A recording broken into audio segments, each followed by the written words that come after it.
How to install Lightstrip Plus. For this installation, we'll use Lightstrip Plus and the Lightstrip Plus extension. Let's get started.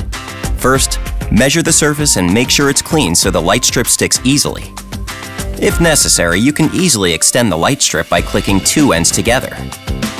You can extend the strip by up to 10 meters. Remove the backing tape from behind the light strip. Be careful not to bend it beyond 90 degrees. Press the strip against the surface and make sure you have good contact. Then, cut the strip to your preferred size. Make sure you only cut on the scissor marks. That's it! Now you can shape light your way and play with 16 million colors.